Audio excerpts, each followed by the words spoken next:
Hey, and good evening. Good evening. How is everybody doing out there? I hope you've had a wonderful Monday and that you have already early voted or mailed in your absentee ballot. That's very important.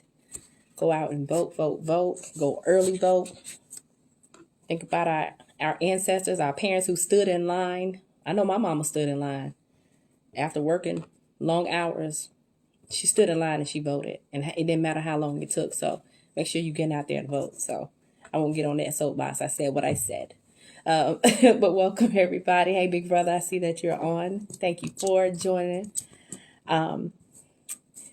Last time we talked about why your family has to break up with your ex. That was an interesting video last week, and I'm coming to you twice this week, so don't miss out today and also on Thursday. Please make sure that you join, turn on those alerts so that you know when I am going to be live, 8 p.m. Monday and Thursday this week. Hey, sis, I see that you're on, and thanks for joining. That's why y'all my biggest fans. Y'all are always right here to join at me and support Miss Council in the mission to help people get their lives back after divorce. You know, when we talked about last week, when we talked about why your family has to break up with your ex. That's my big sister, y'all. My big sister is on. Hey girl, hey Rosa. Thanks for joining. Got the family in here, everybody's family, but then we got those blood relatives. My blood relatives on here today with me, y'all. Thanks for joining. Your family is the one that you can just send a last minute message, say, hey, don't forget I'm on live. And so they're always jumping in here. So I appreciate the family, my blood relatives, my electronic relatives, all of y'all who join me for this message and for this mission every week. Hey, Freddie, I see you're on. Hey, Simone, thanks for joining. If y'all missed it, I say get out there and vote. Hey, let me know, have you voted? Y'all give me a thumbs up if you already early voted. I'm giving you my thumbs up. Our household has already got out there to vote. So very important. Every election, vote in every election, not just the presidential election. There I am back on my soapbox again, but y'all give me your thumbs up. Let me know that you early voted, or even if you didn't, make a plan so you can get it done. Got to get it done, y'all.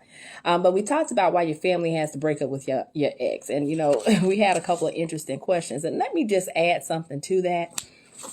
When you have children, your children have grandparents, right? The grandparents are on the opposite side of the family as well. You got to still have a relationship with them because you want them to be involved in your children's lives. And they're part of that village and helping to raise that child and shape and mold them. So now you don't break up with the grandmama and grandpapa, but you have to set some healthy boundaries. And so that's very important. So I wanted to make sure that I throw that in there. But we talked about how people all up in your business, your family is in your business, and my advice is to keep them out your business so you don't have to get them out of your business.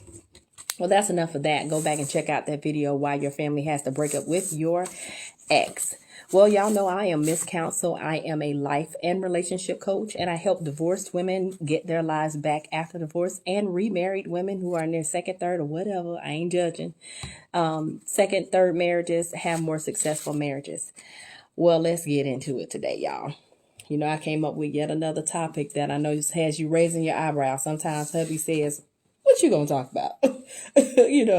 When I give these titles out. So it's like, what's this gonna be about? Well, today's topic is, I'm still mad at my ex. Now, I know some people feeling me. I know some people out there hear me when I say that. They are still mad at their exes. Now, at one point in time, I could say that. I was still mad at my ex. I'm not mad anymore. That's been some years ago. But, some people are still mad, and I get it. When you get mad, it's not easy to just let it go. I don't ever want y'all to think that, any of the things, any of the steps or any of the tips that I talk about that I think they're easy. They might sound easy as it rolls off of my tongue, but I do realize and acknowledge because I've gone through it. I can't talk about it if I hadn't gone through it, right? So I've gone through these things and had to overcome them. So that's why I shared them. So I wouldn't ask you to do anything that I haven't tried. But it's not easy to let things go. When somebody got you mad, got you 38 hot, it's hard to let those things go, especially if that person's still doing stuff, right? If, your ex is constantly doing something, if you still dealing with them.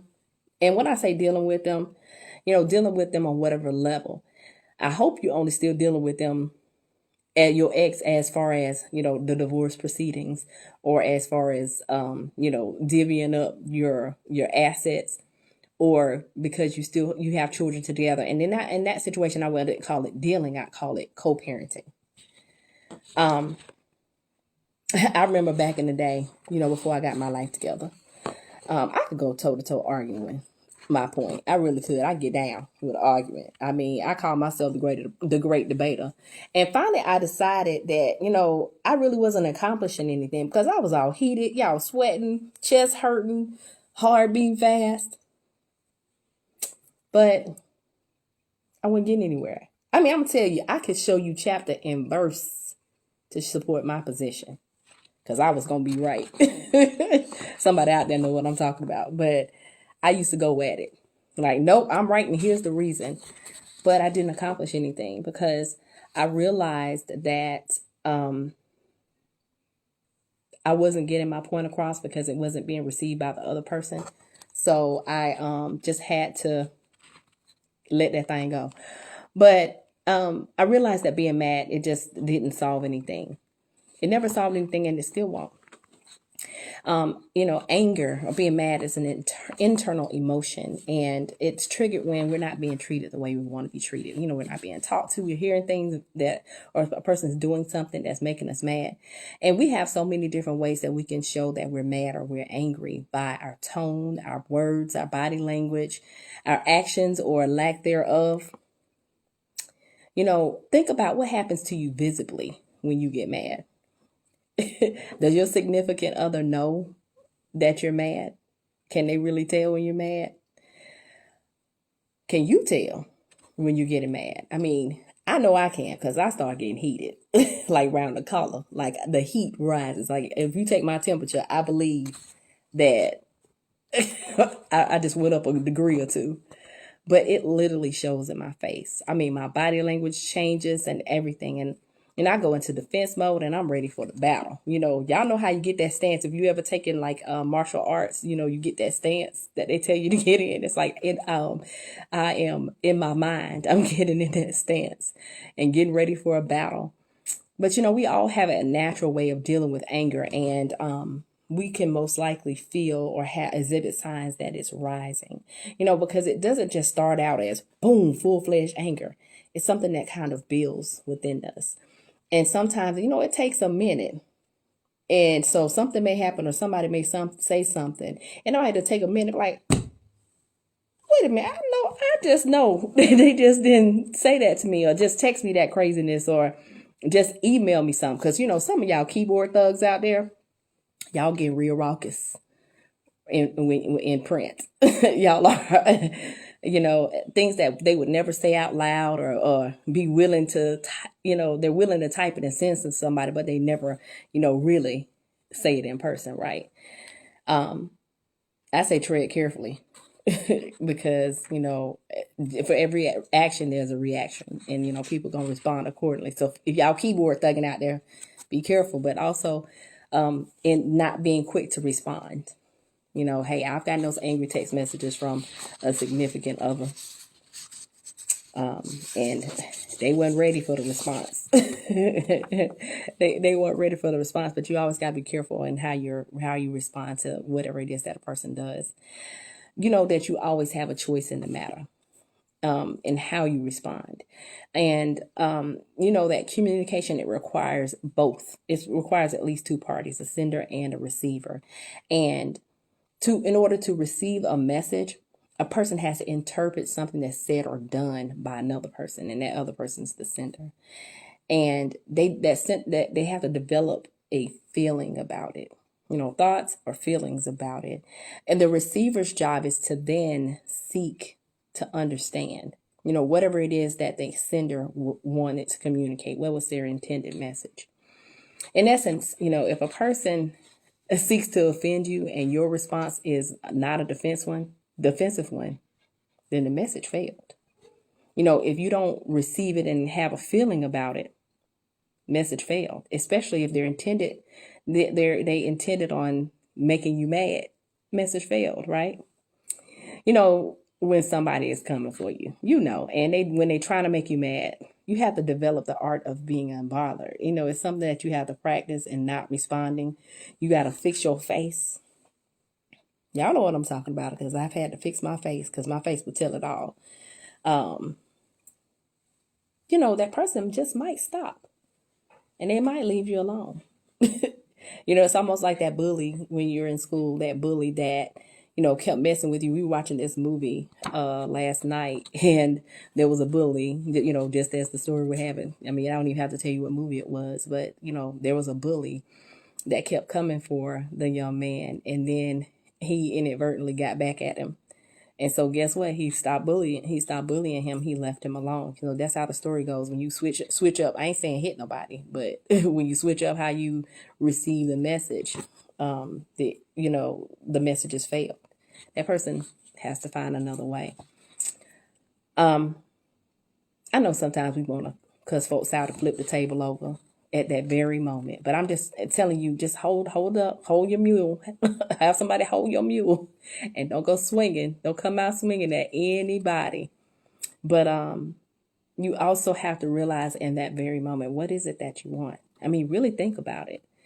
What is it that you want? And just decide not to engage in their antics, because when somebody's like, okay, they trying to say something, they trying to start something. When you the first get that inkling, like, I don't even know what the word inkling, that's one of them back in the day words, I'm sorry. When you get the feeling that someone is coming for you, go ahead and prepare yourself and not for battle. Prepare yourself to back away slowly. Like you see the dog coming after you and you don't know this dog, just start backing away slowly, the opposite direction. And know that if you don't respond the way they think you should, especially when they're trying to hit you below the belt, the message has failed.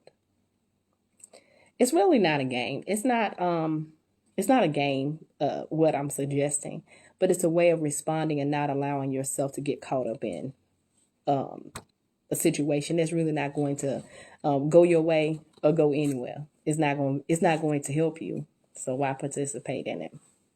Y'all, I told you it took me a long time to get there because I was ready to flip the table over. I was ready to flip the table over a few times, people. But so let's talk about like moving forward. We talked about, you mad. We know why you mad and how to get unmad. Y'all know me, and you know that I believe in forgiveness and that it's going to take you a really long way in life. Go and let that ish go. Go and let it go. Whatever that ish is, let it go. And I get it. I get it. It's hard to forgive people as it is, especially without having closure and without an apology. Y'all know I've talked about apologies and about forgiveness in the past and past videos, but I thought it was worth bringing back up here, especially when we're talking about being mad with somebody. An apology is saying why you're sorry. Apologies have elements. They're not, I'm sorry no, I was offended. That's why we're over here talking about it right now. But it's stating why you're sorry for the behavior that was exhibited. And most importantly, is the change in behavior that's needed. That's more important to me. Is more important than an I'm sorry. We've got a comment from Bernard Hickey. Hello and welcome to the show. Hey, Christy, I see you're on. Bernard says, self-control, I'm working on it. It has to be more considerate of the public. Good point. So let's talk about the apology. Let's get back into this apology. What if they don't offer you an apology? What next? Hey, we know what's happened. This happened. If you live long enough, you've had a situation where you had to just move on, right? And you didn't get an apology. You felt like you needed an apology. But maybe it's that they've already moved on with their lives and they don't feel like they did anything wrong. Or they could be just stubborn and like, I know what he's looking for. I know he's looking for me to apologize. I'm not. I'm not going to. But you may have to accept that you're never going to get an apology. So that might be why you mad. You waiting on an apology from somebody. You might have to resolve in your mind what happened and be okay with moving forward with life without that closure. Christy says it's hard, but you got to move on. You're right. But I have to ask, is an apology really closure on a situation? Is that the closure you're looking for? Hey, auntie. But is that really the closure that you need on a situation? Is it really? Because they're only words. It's only words. And sometimes the apology is only uttered just to make you feel better, to move on. But you were wrong. Somebody did something to you. Will words really fix that? It may have been words that hurt you, but will those same words, will words out of that same mouth fix the issue? Because somebody can apologize and you still thinking about it. You still thinking about it. You still mad. Like, you stepped on my toe. Now I got a broken toe. Yeah, you can say you sorry, but who walking on crutches now? But you may be the one that has to change your behavior, your thought process, in order to be able to move forward. You have to change your thoughts, those things that replay in your mind over and over and hold you back. You're the one who controls your thoughts. The person that you think about, and I know I said it in a recent video, the person that you think about in the morning when you wake up and that person that you think about at night when you're falling asleep is obviously very important. And if that's not a person that you love or have loving thoughts about, or who reciprocates that love to you, what you thinking about them for? Why are you spending time? Why are you spending time? Thinking on that person? Because they ain't thinking about you. I probably stepped on some toes. But I need y'all to let that sit in your spirit as you go to bed tonight. And move away from those. Move away from those thoughts of those person.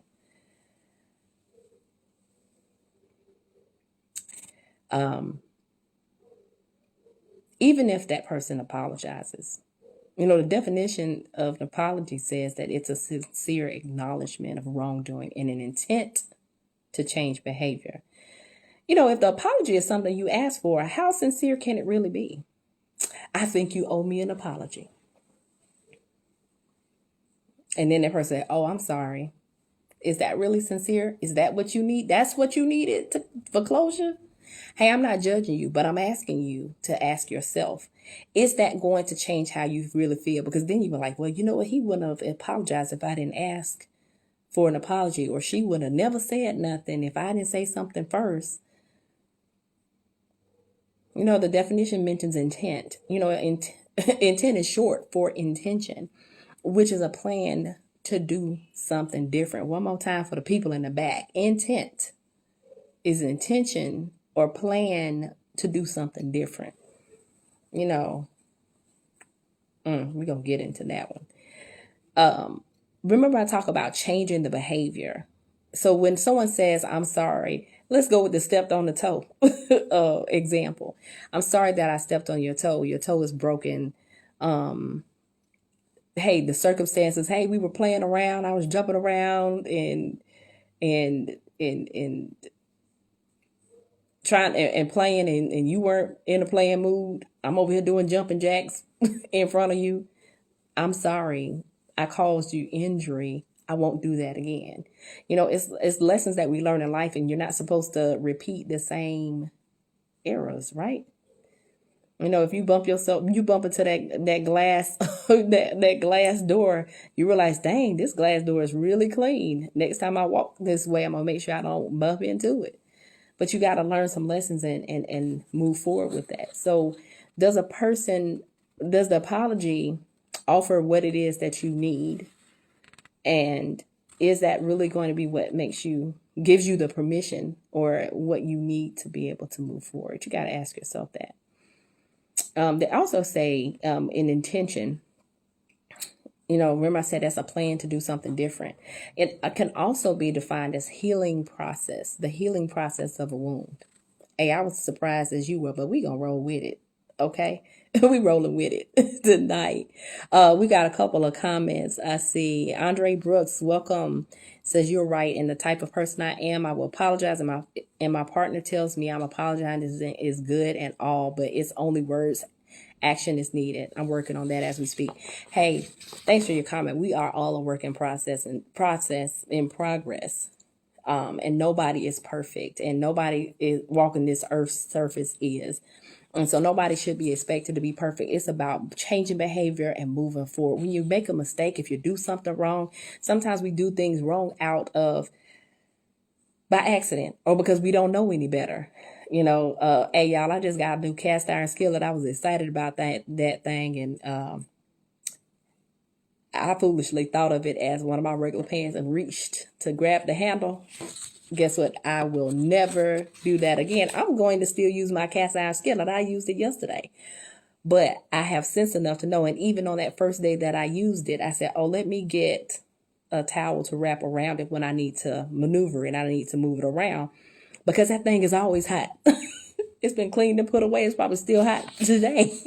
And I cooked on it 24 hours ago. But we learn those lessons and we don't make the same mistakes again. That's what life is all about. That's what we teach our children. That's what we learn in our jobs when we're doing training. You're supposed to make mistakes so that you can learn in an environment where somebody can help you fix it. So that's what life is, full of lessons. I can understand how in a situation you may feel like you've been wounded. I want to talk about that healing process of a wound. You might feel like you've been, or not feel like, you may have been wounded mentally and physically. But does that person plan to help? Remember, we're talking about that apology and the intent to change the behavior. Does that person plan to help with your healing or give you what you think you need? Comforting words that acknowledge how they offended you and a promise to do better in the future. That's what we want.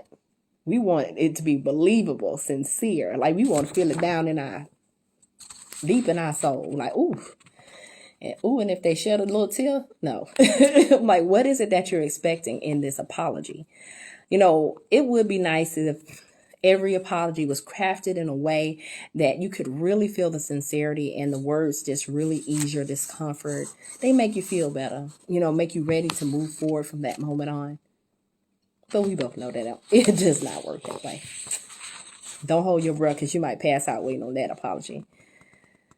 So you ask, this title is, I'm still mad at my ex. How do I move forward from being mad at my ex? Again, it's that F word. Forgive them. That's the answer. Forgiveness is for you. It's not for them. You're not letting them off the hook. Let me just say that. Forgiveness does not mean letting that person off the hook. It's letting yourself off the hook. Your soul, your mind. It's letting that off the hook. It's letting you off the hook so you can move forward. Because remember, I told you that person ain't even thinking about you anyway. And now, I said forgive. I didn't say reconcile. Two different things. Forgiveness is about the individual, whereas reconciliation is about two or more people, and there's an action that's going to take place and it returns them to the previous state. Remember, we moving on. We letting go. We're not reconciling. Reconciliation is not necessary for forgiveness to occur. One more time. Reconciliation is not necessary for forgiveness to occur. You don't even have to talk to that person about it. You don't have to tell them that you're forgiving them because it's something that's happening within you, within your heart. It's a thought process, a process of letting go. It's releasing those feelings and not looking backward. That's what this is about. Y'all probably heard me say that the windshield is a lot larger than the rearview mirror for a reason. Accidents happen when you're not paying attention. And the rearview mirror is designed to allow drivers to see the roadway that is behind their vehicles without having to turn their heads to see the traffic that's behind them. They're not having to turn their heads and look away from the road. How can you ever get to your destination or reach your goals if you're looking backward? If you are literally turning your head in the direction of the past, let me make it plain, a relationship that no longer serves you or contributes to your future. That's what I'm talking about. Why are you taking your eyes off of what is ahead? I mean, I need y'all to think about it. Just really let that marinate. Why? The why, I mean, it's a question that you have to answer for yourself. I can't answer it for you. Forgiveness helps you heal. That's that part of the definition for apology, healing. But you have to institute your own healing. Another person can't do that for you. You know, I talk about going to counseling, go to see a therapist, talking to that person. They're going to give you some tips and tools. But that therapist can't do it from you. You have to do the work. You have to do the work. You have to put that effort in order to heal. This is a process that can help you restore the peace in your life. Rosa says forgiveness is a must for healing. It is. You've got to. Remember, I said that person probably has already moved on. And even if they haven't, your discernment and your good old common sense lets you know that they ain't for you. It's time to move on. You know, I know it may be making you sad. You might be experiencing depression, loss of sleep. And all of that causes you to forget things at work. You're not as sharp as you used to be. You over here putting salt in when sugar is supposed to go in your recipe. You know, and in this state, you can't really be great and move on purpose. You got to be moving on purpose in order to be successful. And in this state that you're in, it's baggage. You know, how are you going to move on to the next relationship or the next thing or attain those goals you have in life? How are you going to reach your goals and knock off those tasks that are necessary to get there? You got to drop that baggage off before relocating where it is that you want to be. You know, when a wound that needs healing, it forms a scab on it. That wound won't heal if you just keep messing with that scab, if you keep pulling it off. If you don't let it breathe, because, you know, at some point you got to let it breathe. And if you don't protect it in every way possible. You know what a wound looks like. It goes through several different healing stages from the time that the injury occurs. Remember, you know, it's all better. Everybody has scraped their knee or something like that as a kid or, hey, as an adult, bumping into walls, bumping into clear glass. But initially, it's all bloody and unrecognizable. It's like, oh, is that white meat? You know, and you want to cover it up and you put ointment on it to encourage healing. Then it goes to the next through the stages of healing. And then finally a scab is formed. And the scab is like a dam that forms over it to prevent any further bleeding. It kind of seals it. And that scab, although it's ugly, is forming to protect your wound. So you have to allow it to do what it does. You know, in relationships, the wound is the broken relationship. The healing begins when you accept it and decide to begin to move on. Forgiveness is the ointment that promotes healing. The scab is protecting your peace and not scratching it off by continuing to expose yourself to the elements that caused the injury in the first place. That's what you got to do. Remember, I told you the scab is protecting the wound. And you got to let it do what it do. I wanted to leave y'all with a quote. And I know it's an oldie but goodie. An unhealed person can find offense in pretty much anything someone does. A healed person understands that the actions of others have nothing to do with them. Each day you get to decide which one you will be. And that quote is from the Minds Journal. Are you still mad at your ex? Well, it's time to get unmad, get better, and move forward. I got to leave y'all with a couple of tips. So the next time you have to deal with your ex, let cooler heads prevail. Cover your wounds if they have not quite healed, so that you can protect them from being re-injured and protect you from being re-injured. Remember, you are protecting your peace. What is it that you want at this point? You've got to understand that and know that arguing with them is not going to get you closer to that goal or protect your peace. Don't compromise your sanity by stooping to their level and act unbothered and walk away. Thank you all so much for joining me once again tonight. I am Miss Counsel, and you know Miss Counsel knows a little bit about everything. I ain't telling you what I heard, but I am telling you what I know. Be blessed, go vote, and y'all have a great evening. Thank you.